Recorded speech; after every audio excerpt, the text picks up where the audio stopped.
This month's topic is titled From Farm to Kitchen, The Journey of Cagayan Valley's MangBean Products. Without further ado, it is such a delight for me to introduce to you our resource person for today. Our resource speaker for this morning graduated with a degree of BS in Agriculture at the University of the Philippines, Los Baños, master's degree at the Isabela State University, and currently enrolled PhD in Agriculture in Nueva Vizcaya State University. She is currently in charge in the overall operation and implementation of the DA Cagayan Valley Research Center High Value Crop Development Program, Research for Development of the Legumes Project. She is also involved in the improvement of CVRC's promising peanut, soybean, and mungbean cultivars, and development and improvement of suitable package of technologies for legumes such as peanut, soybean, and mungbean production. Our speaker also spearheads the development of peanut, soybean, and mungbean food products, including in the overall improvement and quality on the processing technology and the commercialization of the products, and the designated project leader of the Agribusiness Store and Regional Product Display Center of DARFO2 CBRC. She is also currently serving as a project leader for the Agri-Based Developed Process Products Technology Business Incubator, making it the first technology business incubator of the Department of Agriculture Regional Field Office 2. Ladies and gentlemen, let us all welcome the Cagayan Valley Research Center Science Research Specialist 2, Ma'am Vanessa Joy F. Calderon. Good morning, Ma'am Vanessa Joy. Good morning, Sir Angelo. Good morning po sa lahat ng nanonood po ng FB Live ng Bureau of Agricultural Research. So, mag-share na po ako ng screen para makapag-start na po tayo.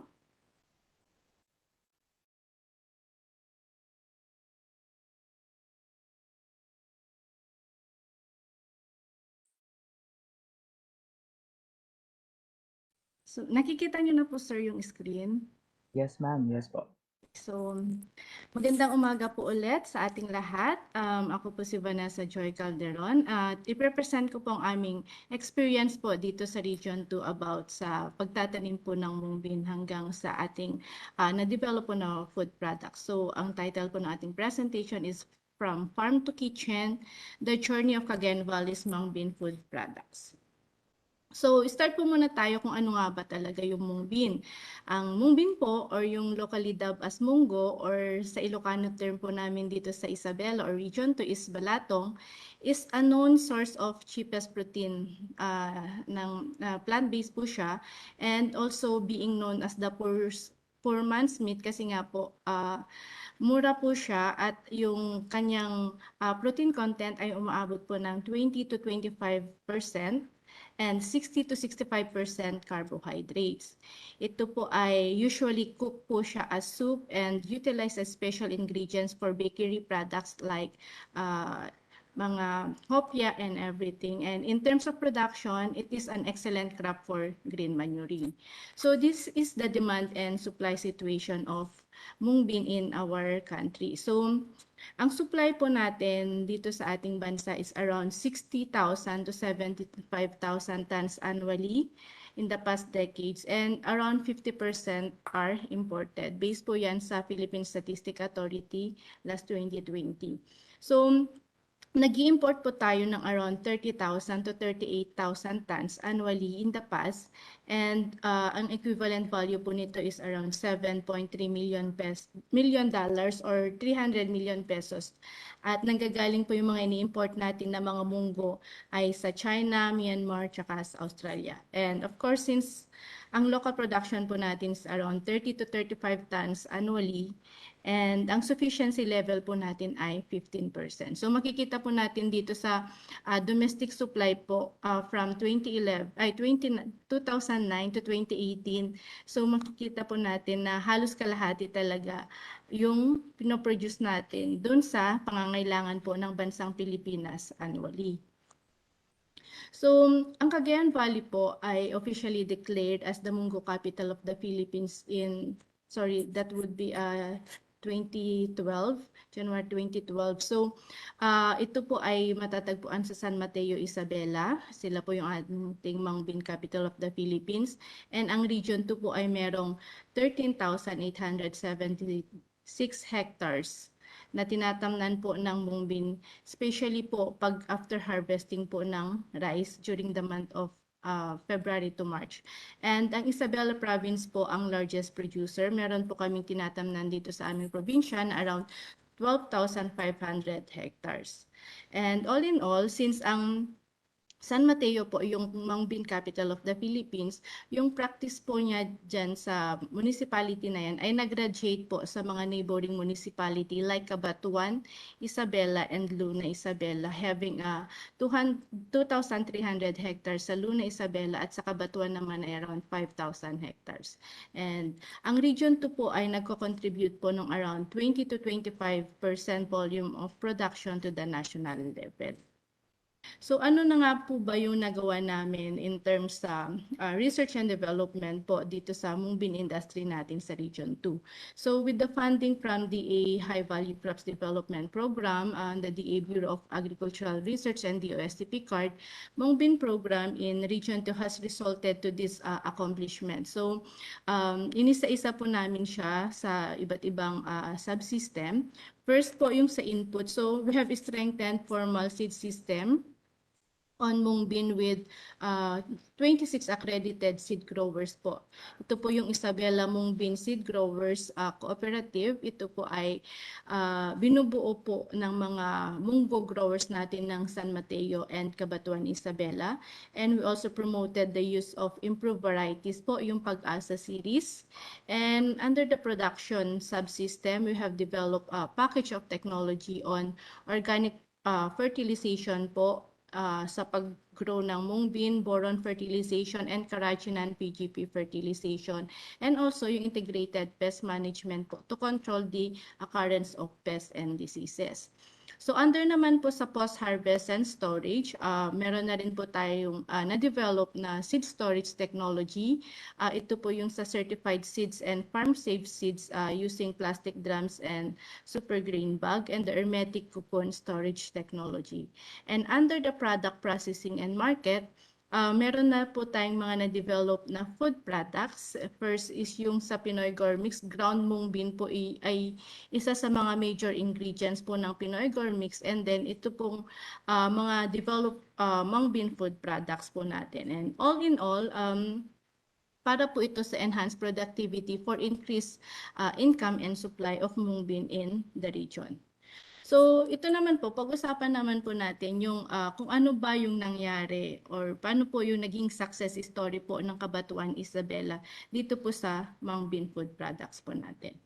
So, paano ba siya nag-start? So, nag-start po siya nung nagkaroon tayo ng project, nung nag-implement po tayo ng project sa barangay Kuling East, West, and Centro, yung Kuling cluster po ng SIPAR sites natin. Under po dun sa project natin na SIPAR model showcasing MangBean gap base for improved rice productivity in lowland-based areas in Cabanatuan, Isabela. So with this, before po tayo pumunta sa area, nag-conduct po tayo ng participatory rural appraisal. And then we had identify yung mga farming situation in the area, at ito nga po yung nakita natin. Yung iba, farmers are practicing the rice monocropping. And then may mga mangilan-ngilan naman na farmer na nagtatanim na rin ng MangBean sa Cabanatuan, Isabela, pero ang ginagamit po nilang variety ay yung mga mix MangBean seeds na nabibili lang po nila sa mga market or sa palengke. And other problems po na na-identify natin during that time ay yung poor access to technologies on fertilization, pest and disease management, at saka yung storage.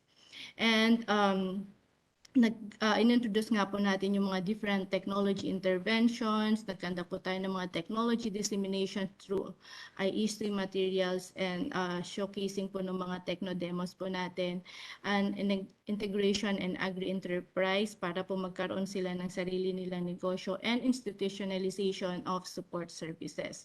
And then, ito nga po yung mga interventions po na technology interventions po na na-introduce natin dito sa ating farming community.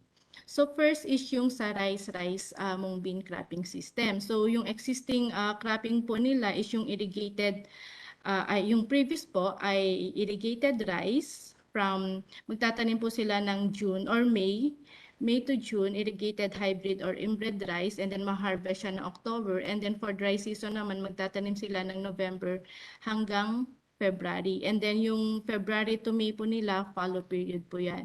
And yung existing na po na ginagawa po nila ngayon is ni-integrate na po nila yung pagtatanim po ng MangBean during the month of February to May for the cropping season. So nag-broadcast po sila ng MangBean or nagtatanim sila ng MangBean just after the harvesting of rice during the dry season. So ito po yung importance ng MangBean in crop diversification. So ang Mungo po ay short duration crop, 45 to 55 days after planting pwede na po tayo mag-harvest, and it can tolerate po yung dry land condition, and it can fix atmospheric nitrogen, nakaka-decrease po siya ng soil nutrient depletion, and can serve as multi-purpose crop if harvest yung residues niya and use as fodder or green manuring. So MangBean production support the conservation agriculture, climate change mitigation measures through, usually kasi ang practice po ng mga farmers dito sa region, especially in Isabela, pagkatapos po nila mag-harvest ng rice, papatubigan lang po yan, and then ipapadapain lang po yung rice stubbles, kasi pag hindi po nila pinadapa yung rice stubbles, hindi ay pag nag-broadcast po sila ng seeds ay sasabit yung seeds doon sa stubble. So pinapadling po nila diyan. And then after nila mapadling at ma-drain yung pinatubigan nila, mag-broadcast na po sila. So minimum po o kaya zero tillage po yung ginagamit nila dito sa pagtatanim po ng MangBean. So it can reduce the soil disturbance, 20 to 25% of the soil surface. Masisave din po natin yung paggamit natin ng energy and production cost to increase profitability.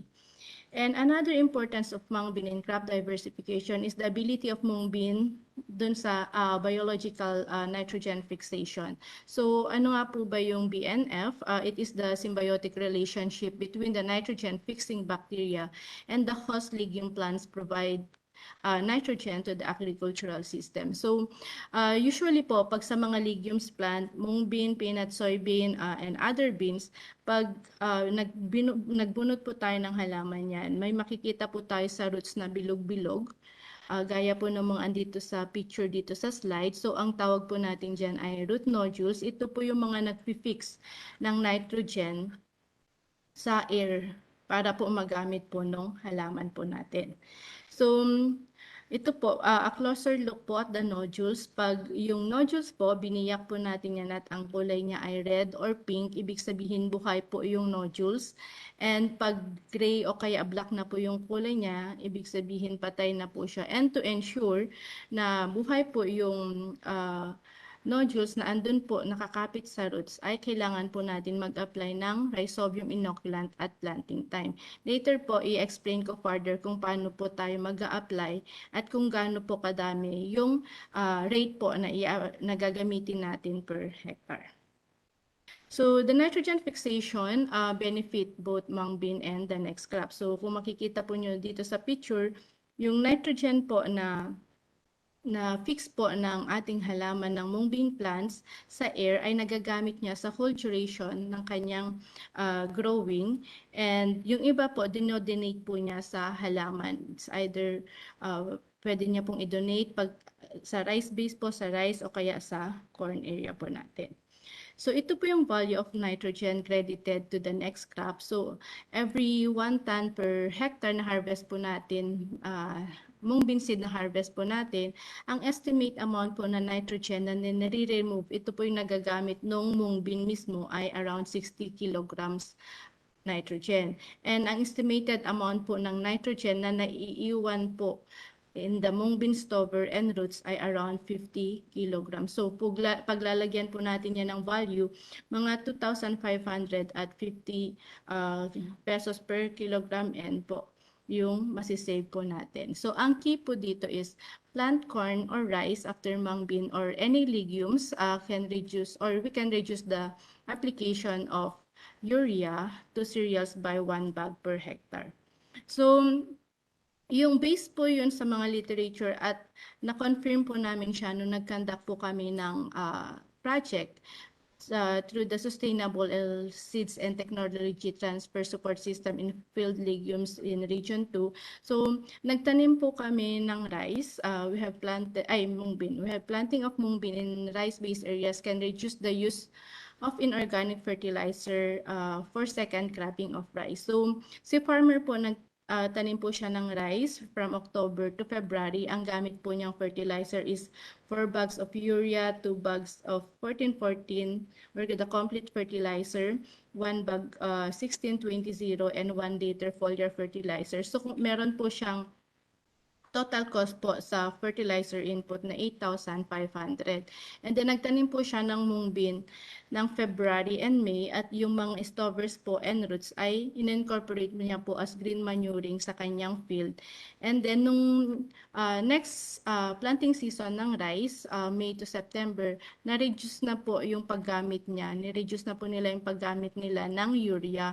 So instead of 4 bags, naging 2 bags na po siya and pareho lang po yung sa complete fertilizer 1620 and foliar fertilizer with a total cost of 6,000 pesos. So meron po siyang savings na 2,500 or 29%. Ito po ay year 2017 pa, so ang computation po namin dito ay mga around 1,250 ang isang bag ng urea. Pero kung i-compare po natin ngayon ay ang urea po ay maabot na po siya ng 2,500 hanggang 3,000 per bag. So meron po tayong masisave na around 5,000 to 6,000 pesos per hectare pag nagtanim po tayo ng munggo. And another importance of mung bean in crop diversification is the utilization and recycling of phosphorus and other minerals. So ang mung bean taproot po can reach up to 1 meter deep in the soil. Compared po natin yan sa cereal, sa rice po, tsaka sa corn na umaabot lang po siya ng mga, yung taproot po niya is 0.3 meters. So, dito po sa mung bean po natin, kayang-kaya niya pong gumamit ng mga residual nutrients na in-apply po natin dun sa mga previous crop natin like rice o kaya corn.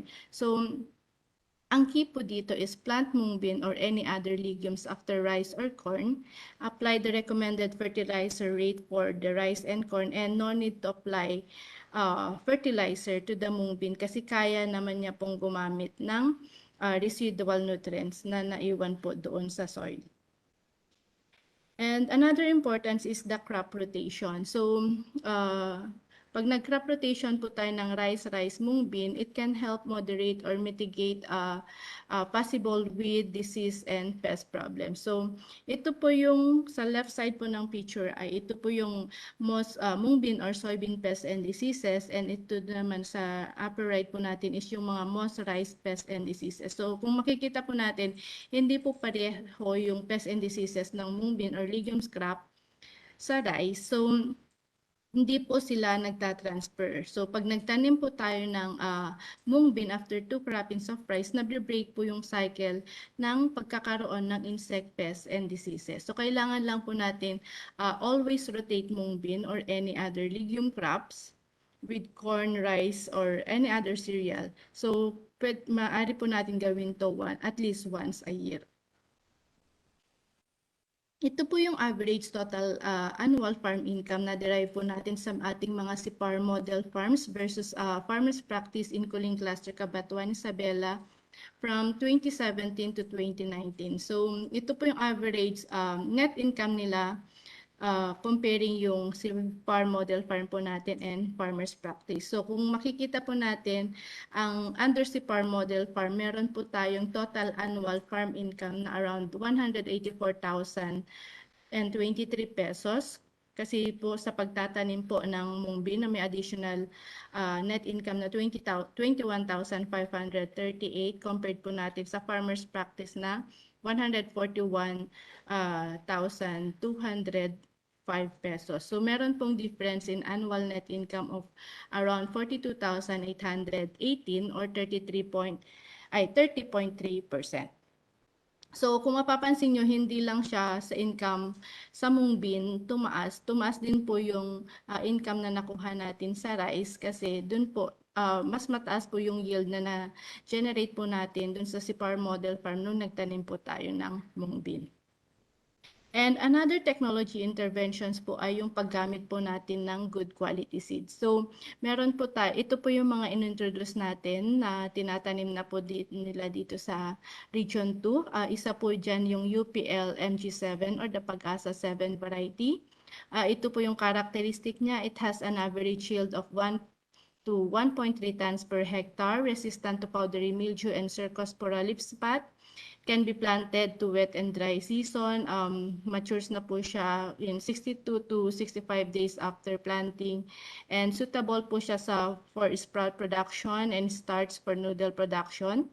Ang seed yield po niya ayun, ulit lang po. And it has 22% protein, 58 carbohydrates, and 34.7 starch. Ito pong UPL MG7 or the Pag-asa 7 ay develop po ng Institute of Plant Breeding sa Los Baños, Laguna. Another seeds po na mung bean seeds na tinatanim po nila dito sa Region 2 is ang BPI MG9 variety o ito po yung Taiwan green na tinatawag nila. May average yield po siya na 1 to 1.4 tons per hectare. Moderately resistant po siya sa powdery mildew and cercospora leaf spot. Can be planted during the wet and dry season and nagmamature po siya in 62 days after planting. It has 23.6% crude protein and 62.6% carbohydrates. So, ito po yung sinasabi ko kanina about sa biological nitrogen fixation. So, ang isang technology intervention po na isang pinakamahalagang intervention po na inintroduce po namin sa ating mga farmers ay ito pong seed dressing of Rhizobium inoculant. So, yung inoculant po is Rhizobium bacteria that is applied to legume seeds before planting. The nodules on the roots of legumes contain Rhizobium bacteria which are responsible for fixing nitrogen for the plant, and applying inoculant to the seeds ensures that the correct type of bacteria specific to that legumes are available to the plant once it germinates. And based po sa mga ating mga previous study po, pag nag-seed inoculate po tayo ng Bradyrhizobium bacteria, economically increased yield of mung bean by 157.8 kilograms per hectare. So para po sa isang hektarya, ang seeding rate po natin ay 20 kilograms mung bean seeds. Ang gagamitin po natin ay 4 packs of Rhizobium inoculant. So, paano po ba mag-inoculate ng seeds? Ang una po natin gagawin ay place 5 kilogram seeds po in a basin and then moisten po the seeds with a glass of water. Huwag po natin masyadong damihan yung seeds. Ang purpose lang po natin dun ay basain yung seeds para po kumapit yung abo or yung inoculant po na i-apply po natin dyan.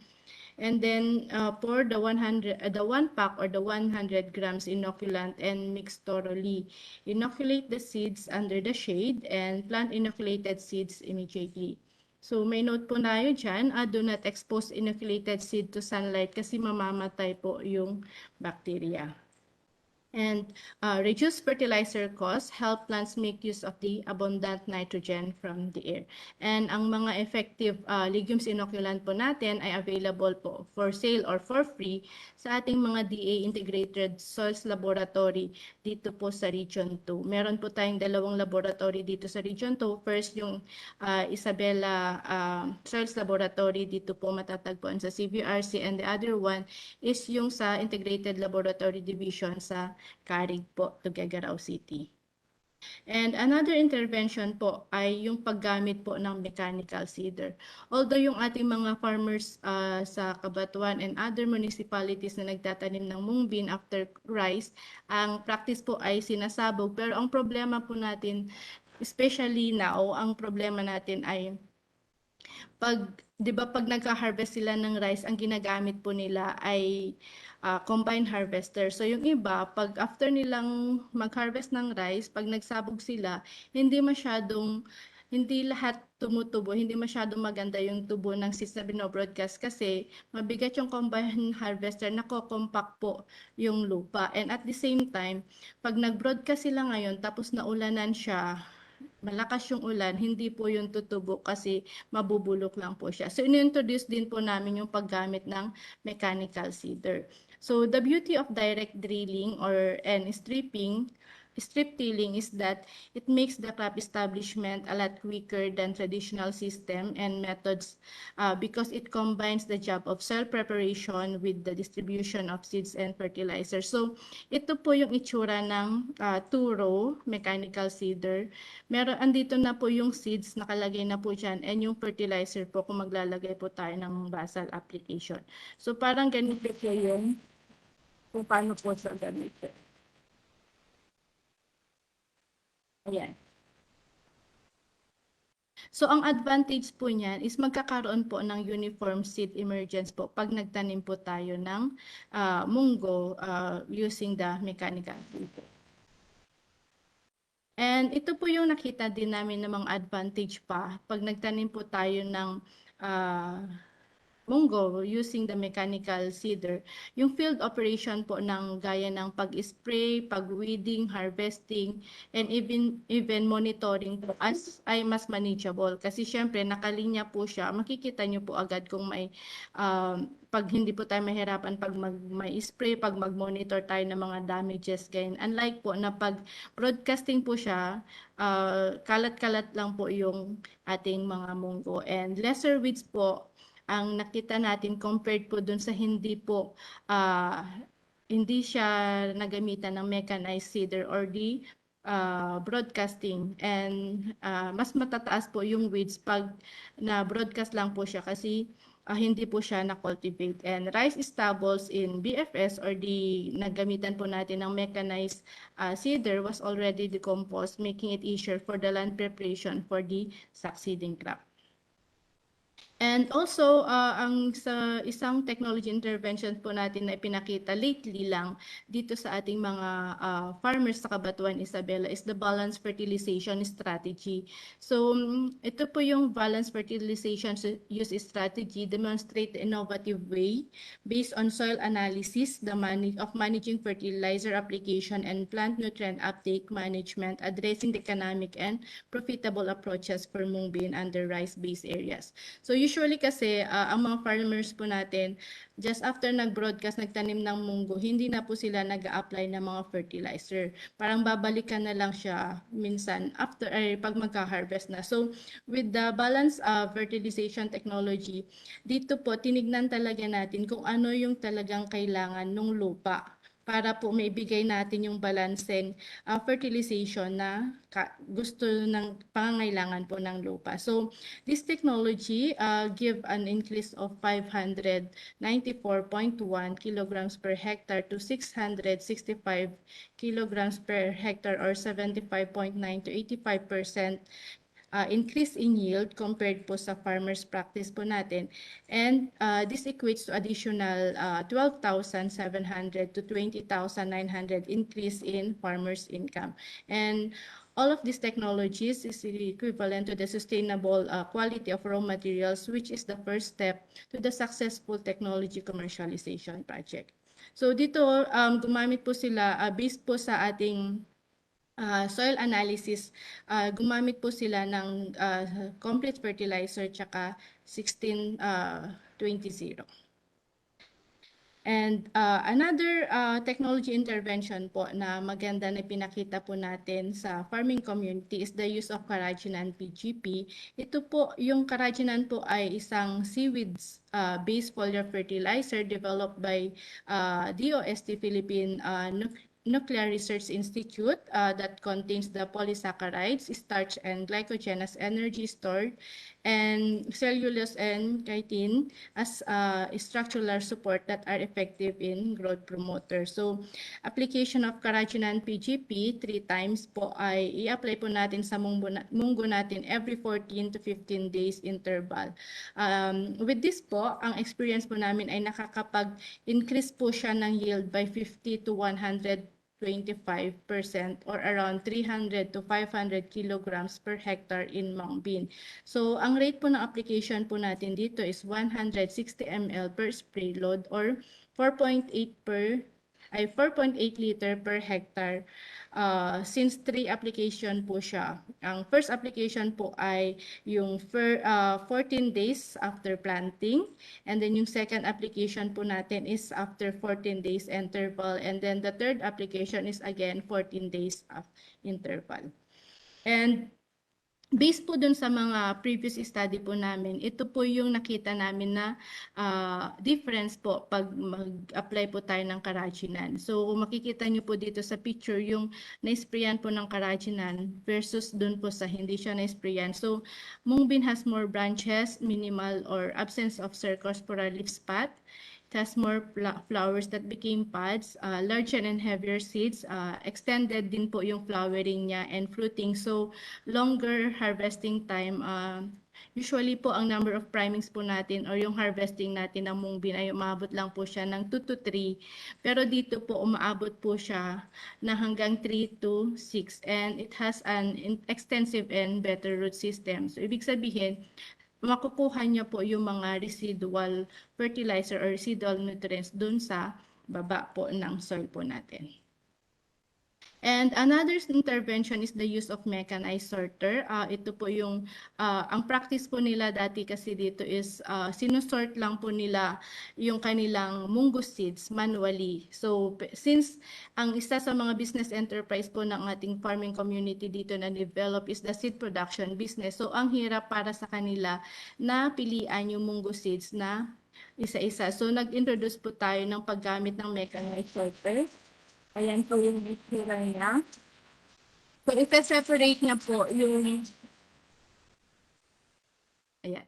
So, isa-separate niya po yung malinis tsaka yung magagandang quality ng seeds dun sa mga impurities tsaka dun sa mga na-crack na seeds. So, based po dun sa studies po namin, it can reduce approximately 50 to 60% cost or much higher pa po compared po natin dun sa manual sorting. Kasi dito sa using the mechanized sorter, yung 1,000 kilos po ay masosort na siya in 2 hours. And another technology intervention is to the improved MangBean seed storage technology. So dito po nakapag-come up po tayo ng mga different packaging packaging kung paano po natin ipa-further store ang ating mga MangBean. Ang problema po kasi ng mga farmers during the conduct of PRA and even dun sa mga ibang farmers sa ibang lugar is that problema sila pagdating ng taniman ng munggo kasi wala na naman silang itatanim. So although meron tayong mga binigay na seeds pero binenta nila lahat, and then ang problema pagdating ng planting season, nagkukumahog na naman sila bumili doon sa mga dito sa CBRC as nagbebenta tayo ng mga high quality seeds or kung wala na mga available, doon na lang siya sa market. So tinuro natin sa mga farmer cooperator natin, mga beneficiaries natin kung paano mag-store ng seeds under ambient temperature. So, based po dun sa mga previous study po natin, ang paggamit po ng PE plastic further placed inside the plastic drum or steel drum ay na-maintain niya po yung germination niya ng 90 to 91% germination seeds pag na-treat po siya ng rice hull ash at 80 to 82% germination for seeds na na-treat naman po siya ng wood ash. So, ito po, na-store po siya both up to 12 months of storage at na-maintain pa rin po niya yung 9.2 to 10% moisture content. So, pag nilagyan po natin yan ng costing, the cost of storage material good for 1 hectare, which is the 20 kilograms per hectare, is 280 for tin can plus PE lining. So the tin can be used for 3 to 5 years, giving a cost of around 80 pesos per year per hectare. And the plastic drum naman cost 300 pesos with a lifespan of 3 to 5 years also, and giving the cost of 90 pesos per year per hectare po. So, yung 80 to 90 per year per hectare na gagastusin natin sa pag-i-store, pagbili ng packaging materials for storage ay mas mababa compared dun sa bibili tayo ng additional planting material during planting season. Pero since yung store natin ay maganda yung quality kasi mismong harvest po natin yun. So ito po yung storage procedure. Dry seeds gradually and gently until it reaches the 9 to 10% moisture content. Air dry overnight. Mix wood ash o kaya rice hull ash as seed treatment. Ang ratio po natin dyan is 5% ash per 100 seeds or 1 kilograms ash dun po sa 20 kilograms po na seeds, good for 1 hectare, and put it inside the container early in the morning. And seal, close tightly the container and open only a week before planting. And steel and plastic drums must be sealed with packing tape. So sabi po dyan, bubuksan lang po natin yung in-store po natin just after, 1 week before planting. Kasi pag binuksan po natin yan, say after 1 month, initry natin kung mataas pa yung seed germination niya. So, after 1 month binuksan, nag-germination test, mataas 95, ganyan. And then, pag magtatanim ka na, initry mo na siya ulit mag-germinate, masyado na siyang mababa. Kasi once na inopen mo po yan, papasok na naman po yung air, magkakaroon na naman po ng respiratory activity doon. Doon na po bumababa yung ating germination rate po, doon sa ating mga munggo. And yes, the farming community and the Flow of Pari Agricultural Cooperative is established a seed production business enterprise wherein they serve as source of certified seeds and good seeds of MangBean planting material. So usually po yung mga target po ng high value crops dito po sa region to and from other regions ay bumibili na po ng MangBean seeds dito sa Flow of Pari and then dun sa Isabela MangBean seed growers po natin sa San Mateo. And the best way to market our legumes products for better income is to transform the raw materials into sexy processed products. So ito na po yung sa to kitchen po natin. So the MangBean brand. Ang brand po ng ating product is MangBean. So parang MangBean or localized name po siya or Tagalized po ng Mr. Bean. And it was established to serve as a value-adding activity for local MangBean farmers and processors in the region, and it is the love child of SIPAR, successful interventions and technology commercial innovations, thereby encompassing the MangBean value chain in the region. So ito po yung mga products po natin ng MangBean. First is the instant ginisang munggo. So, di ba pag nagluluto po tayo ng ginisang munggo, it takes 30 minutes to 1 hour para po magpalambot or magpakulo. So, with this instant ginisang munggo, it only requires 5 minutes of boiling and contains small packets of dried malunggay, mushroom, amaranth, squash blossom to complete your crave for the traditional Filipino bayan. So ito po ay binebenta po ng ating cooperative or yung partner manufacturer na 35 pesos per pack. And another product is the instant MangBean noodles. Ito naman po yung healthy substitute to the popular instant noodles. So instant MangBean noodles was concocted for people who are always on the go but seek for a healthier food option. So lalagyan mo lang po siya ng mainit na tubig and after few minutes pwede mo na po siyang kainin. And another is the vacuum fried mung bean sprout. It is a healthy substitute to junk foods, hence ideals for school children, snacks, feeding meals, toppings, and finger foods. And another is the fresh mung bean sprouts. Ito po yung bagong dinedevelop namin, especially on the packaging niya po. So, di ba, ang dami kasing munggo na available sa market, pero pagdating sa mga malls and groceries, medyo wala po tayong magandang munggo sprouts na naka-display doon. So, dito, tinatry namin yung mga different stages kung kailan po siya i-harvest, kung ilang days ba, or kung gaano kahaba yung sprouts po na na-develop natin dito. And this product is pwede po siya for possible export po siya sa Japan. And ito po yung mga ginawa po natin dito sa ating MangBean. Ito po yung sa R4D based food products natin. First is, nung na-develop po natin yung product, ay nag-conduct po tayo ng focus group discussion and the market research. And yung findings po natin dyan is the product is better in terms of the nutritional benefits compared to its commercialized counterpart.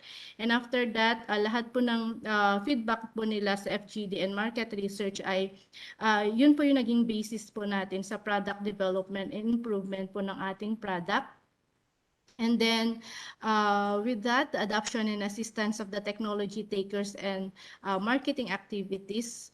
So, nag-conduct na rin po tayo ng mga different capability building po ng ating technology takers and the mass production and commercialization of the product. So, ang partner beneficiary po natin dito is the Flow of Pariir, Agriculture Cooperative, and has now ay meron na po silang FDA, LTO certified na po ang kanilang processing center. And yung MangBean po natin na brand ay registered na po ang trademark niya sa DTI IPO Philippines. So the market research of the three MangBean-based developed food products under MangBean brand, ito po yung sa instant MangBean soup or yung ginisang Mungo, instant MangBean noodles, and the vacuum fried MangBean sprouts. So yung FGD po ay kinandak po natin siya sa tatlong group of panelists, yung Generation X and baby boomers, yung mga 41 to 66 years old, and then yung generation na millennial, 25 to 40 years old, and yung mga bata po, 9 to 24 years old. And dun sa quantitative approach po, yung sa new products concept analysis po, nag-conduct po tayo ng market research sa Santiago City with 60 respondents. So ito po yung mga pictorials po during the focus group discussion. So this is the anatomy of the new and improved ginisang instant ginisang Mungo. So based po dun sa mga feedbacks po na nakuha po natin sa FGD and market research, ito na po yung instant ginisang Mungo, 20 grams, which is being utilized by the Department of Education for their feeding program with an initial order of 46,000 packs to the Flow of Pariir Cooperative. So meron na po siyang, ito na po yung packaging niya. So meron na po siyang easy to open, expiration date, reliable marking statement or the nutritional benefits. Meron na din po siyang tagline dyan. And then yung mga cooking instruction po natin and nutrition facts, of course. So, ito na po yung bago nating packaging. Yung previous kasi parang foil lang siya, tapos nilagyan natin siya ng printed sticker. Pero meron na po tayong bagong packaging ng Mungo na 40 grams. Ito na po yung, dati na po siyang printed dun sa packaging material. So we also improved the processing and packaging technology for the MangBean food products, especially for the shelf life analysis testing results. So dito po sa project na ito ay nag-conduct po kami ng, gumamit po kami ng different packaging materials para sa mga different products po natin. Kung ano po ba dapat yung gagamitin natin packaging material para po tumagal yung shelf life po ng ating mga products. For example, sa instant ginisang Mungo, ang packaging material po na maganda dito is yung pillow pouch aluminum. Tumatagal po siya ng 6 months, and then yung MangBean noodles po yung sa paper cups 3 months, and yung sa MangBean sprout stand-up pouch aluminum maabot po siya ng 6 months. And ito po yung mga enhancement na ginawa natin based on dun sa mga result po ng ating FGD tsaka market research. And these are the nutritional analysis of the product versus the commercialized product analyzed by a nutritionist dietitian. So, pina-analyze po natin yan sa ating dietitian, and ito po yung kanilang feedback. MangBean soup provides more of all the nutrients stated than that of its commercialized counterpart, supporting the notion of the respondents that it is a healthier substitute for the usual MangBean products in the market. The MangBean noodles provide more dietary fiber, sugar, and protein, which are important nutrients needed in the body. And the edge of the vacuum fried MangBean sprouts from the other two products, it is higher dietary fiber and protein content. So, ang product po natin ay halal certified na po siya, both yung ginisang Mungo at yung instant instant MangBean noodles. So, na-award po yung kanilang certificate last May or April. So, nag-issue po ang Alliance of Halal Integrated in the Philippines ng certificate po, ng halal certificate po dun sa Flow of Pariir Cooperative nung visit po nila yung kanilang processing center. And at the same time, FDA license to operate na po din yung kanilang processing center. And yung ongoing po yung processing ng certificate of product registration po ng instant ginisang Mungo and the instant MangBean noodles. Yung mga harvest po nila sa Cabanatuan Isabela na mga MangBean ay pina-analyze din po namin for the pesticide analysis.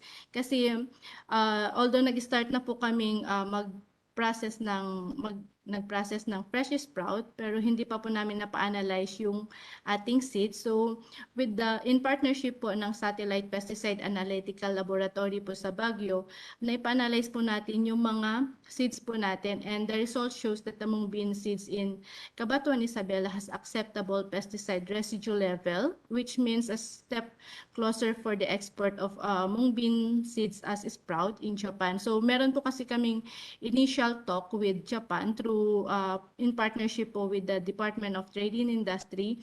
So, magbibigay po tayo ng mga initial sample po ng seeds po na gagamitin nila sa Japan for sprouting as sprouts po na product po natin.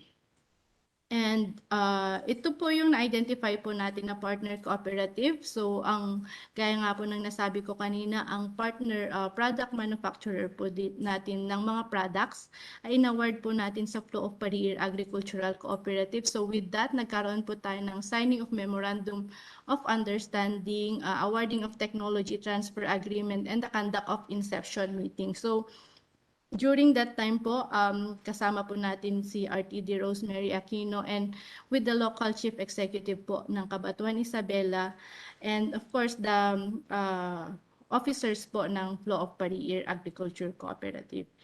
So we have capacitate the technology takers po. Nag-conduct po tayo ng mga different capability building interventions for the technology takers, like first is yung gap MangBean training. So in partnership po with DA Regulatory Division, nag-conduct po tayo ng Good Agricultural Practices MangBean training para po ma-ensure po natin na yung mga gagamitin nilang raw materials po sa pag-process po ng ating mga MangBean products ay safe. And then we also facilitated the conduct of training on GMP, food safety, business enterprise, and PhilJobs applications.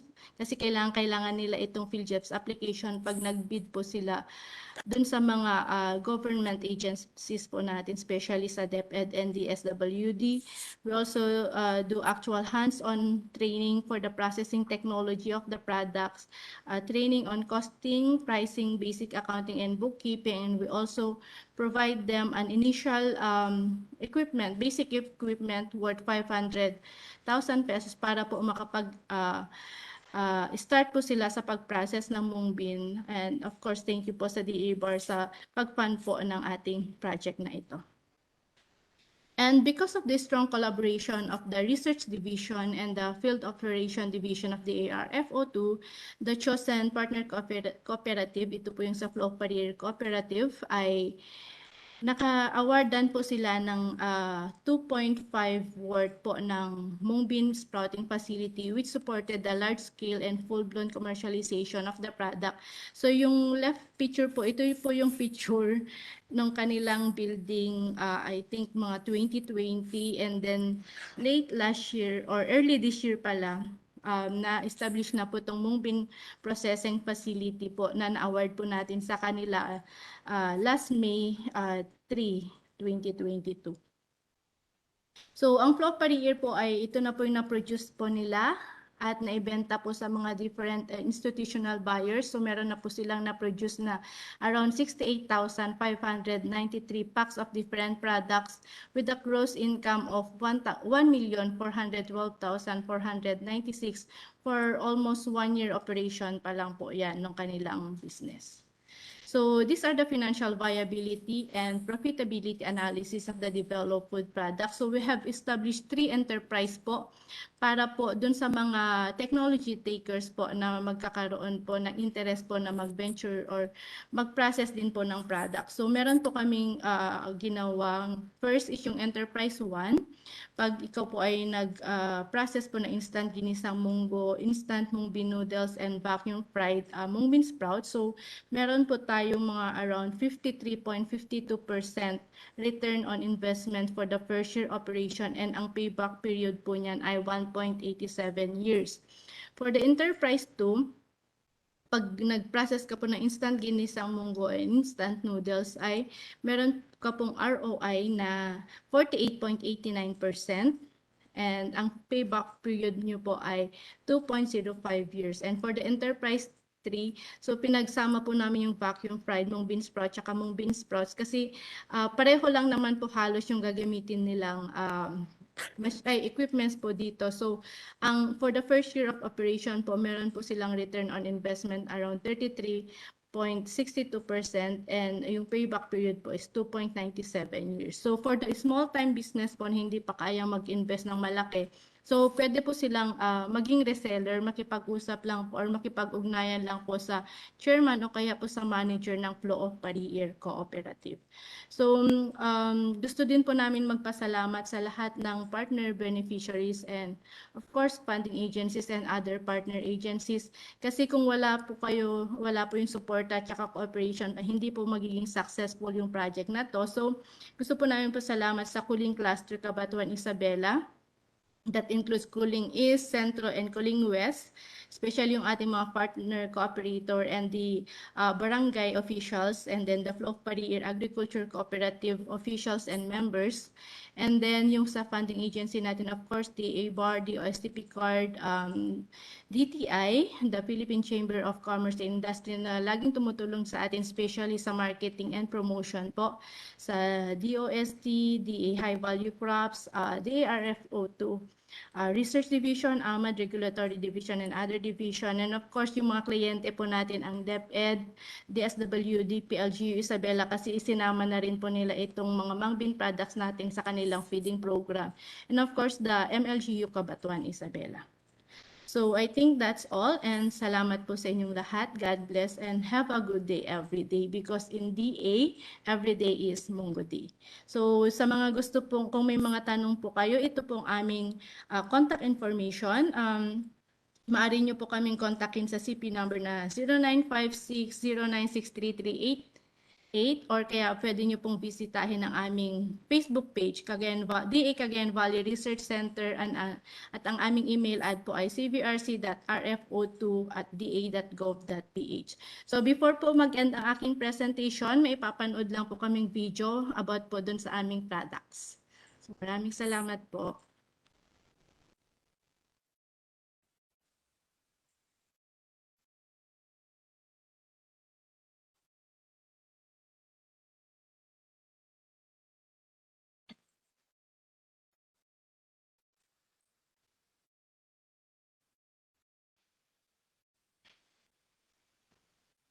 Thank God, it's Friday. It's Mungo Day. Today, the Cagayan Valley region, being tagged as the moving capital of the Philippines, is one of the top moving producing regions in the country. With an average production of 6,869 metric tons in 2019, which gives the region a 112.74% sufficiency that focuses mainly on seed and commercial production. CBRC has seen the potential of this leguminous crop, which prompted and initiated the development of MangBean-based food products through research and development, including the continuous process and technology improvement of the product through focus group discussion and market research. Furthermore, support on the commercialization of product by market linkage to private and public institutional buyers. Currently, CBRC has produced 3 developed MangBean-based food products, which includes instant ginisang Mungo. Savor the goodness of the old-time Filipino favorite comfort food in no time. Enjoy your favorite ginisang balatong without the hassle of longer cooking and boiling for only 5 minutes. It contains a packet of dried malunggay, mushroom, amaranth, and squash blossoms to complete your craves for the traditional ginisang Mungo.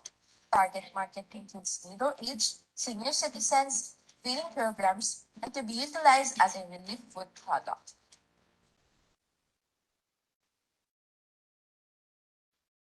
Instant MangBean noodles, a healthy substitute in the popular instant noodles. The instant noodles was concocted for people who are always on the go but seek for healthier food options. This food product aims to target the younger generation as quick possession of snacks and to be also utilized as an instant relief food product for government and private institutions. Vacuum fried mung bean sprouts, a savory and very nutritious snack food from mung bean sprouts or toge. It is a delicious and healthy substitute to junk foods, hence ideal for school children snacks, feeding meals toppings, and finger foods.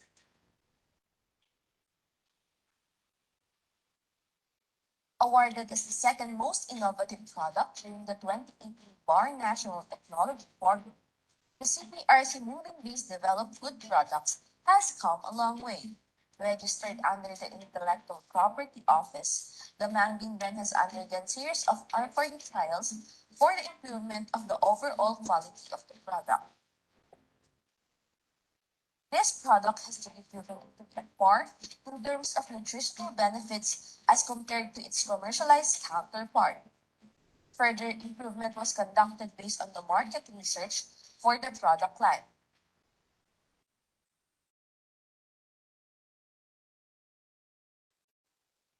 Meanwhile, mass commercialization of the product was awarded to the farmers, landowners, and workers or the flow of Career Agriculture Cooperative in Cabatuan, Isabela.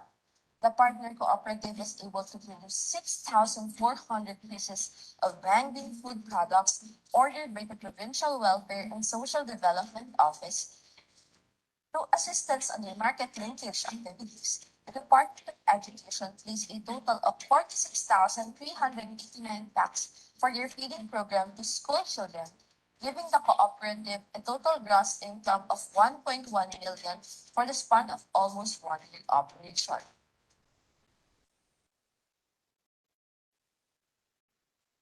The processing center of the cooperative, through the assistance of the Department of Trade and Industry, has already been awarded by the Food and Drugs Authority the license to operate and process the MangBean food products. Financial indicators was also computed based on the 3 established enterprises, which will serve as an option for the potential technology takers to venture in MangBean-based food products manufacturing. Support local farmers, support local processors, believe in the power of Mung, the CVRC MangBean brand, innovative, healthy, sustainable. Halina't magtiwala sa kakayahan ng Mungo. Halina't magtiwala sa kakayahan ng magsasakang Isabelino.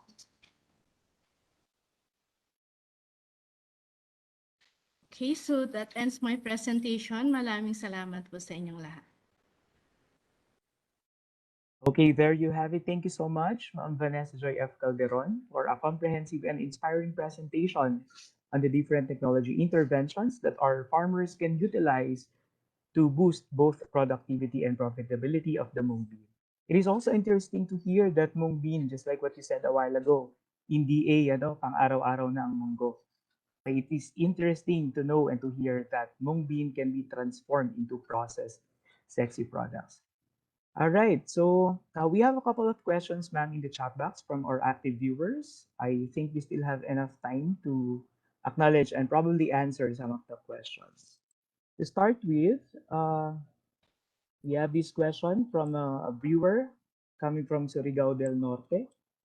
He or she would like to ask, saan daw po makakakuha ng magagandang varieties ng munggo? Preferably, yung Pag-asa 7, which we have mentioned a while ago.